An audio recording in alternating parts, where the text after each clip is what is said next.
everyone, welcome to our backyard. We are fixing our currently super messed up backyard. We have a porch, and then to the fence it's kind of been taken over by our dogs and just trash, so we are going to make this a usable space. As you can see from the back of our house, it's an area to the right, and it's just been normally a place where water stands and our dogs tear up things like couch cushions and sticks. So it's really just a useless space as is, and we decided that it would make a really good area to have a walkway to the other part of our patio and also to have some garden beds. The first step was cleaning up the space, which we actually started months ago, and my husband was awesome enough to do that while I did the front yard, and then his dad came over and helped with the walkway that we were planning. We weren't really sure what we wanted to do. We had gone through a couple different ideas of pavers or doing another concrete porch and just connecting it all the way. After getting quotes for how much it would cost to do a concrete patio all the way across, we decided that it was definitely not worth the benefit of doing that. So we decided to go with a rock walkway, and then we'd have our garden beds to the side. My husband and his dad were awesome and cleared out that space and then laid down the boundary for the pathway and the rocks. We did have Lowe's gift cards for our birthdays, so we mostly ended up doing this for roughly $100. This gave us the functionality that we needed, that so we could walk from one of our patios to the other and stay dry. It also gave our dogs a walkway so they weren't going through plain mud and dragging that all into the house. We chose the white marble looking rocks because they were on sale at the time, and we were pretty happy with how they matched our house. So ultimately, for $100, this was a much better functional solution than to do a concrete patio, even if that would have been nicer. Ultimately, I'm really happy about how it came out. We've done this project in stages over a couple months since we were doing it in stages to save up the money to pay for it, and this was the first thing that we did, and it has been super functional and really useful since we finished.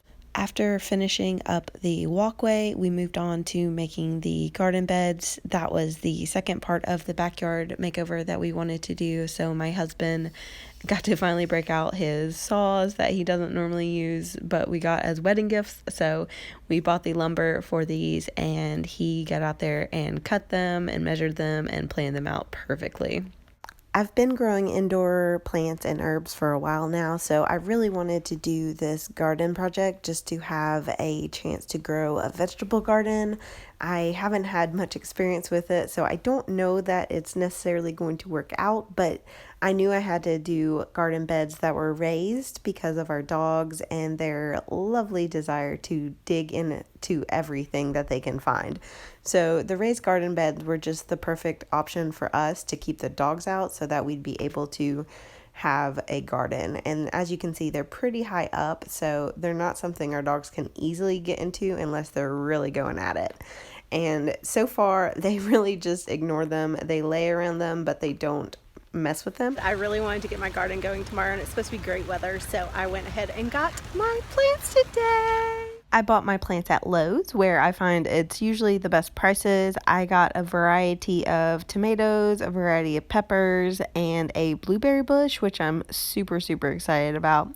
I ended up planting most of the peppers in the first garden box and then the tomatoes and such in the next one.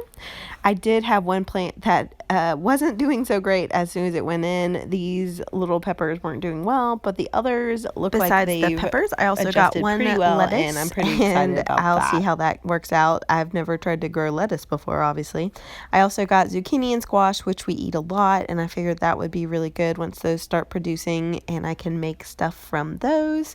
And then tomatoes I don't eat as much, but my daughter likes them and my husband likes them, and I can always trade them off with my friends that also have gardens and planted some garden beds this summer. The blueberry bush in the back is super exciting, and I'm hoping that it does well. It already had little tiny blueberries growing when I picked it out. I tried to pick out the very best one since I don't know what I'm doing with it. I tried to pick one that looked already good. And then I had a cantaloupe plant, I believe, in the back as well. I just wanted to do a couple experimental things. The last thing I need for the garden is a little thing for the tomatoes to grow up on, and we'll be finished. And here's what it looks like in the daytime. So we haven't decided what we're gonna do with the spot of dirt in between and around the beds, but I do believe we'll probably do some sort of grass there. And then we got the walkway and of course the garden, which I love, and our plants are doing pretty well. I'm super excited. They get a good amount of sun, and so far it's going well. I don't know how long everything will make it, but I'm pretty excited about what we've done so far.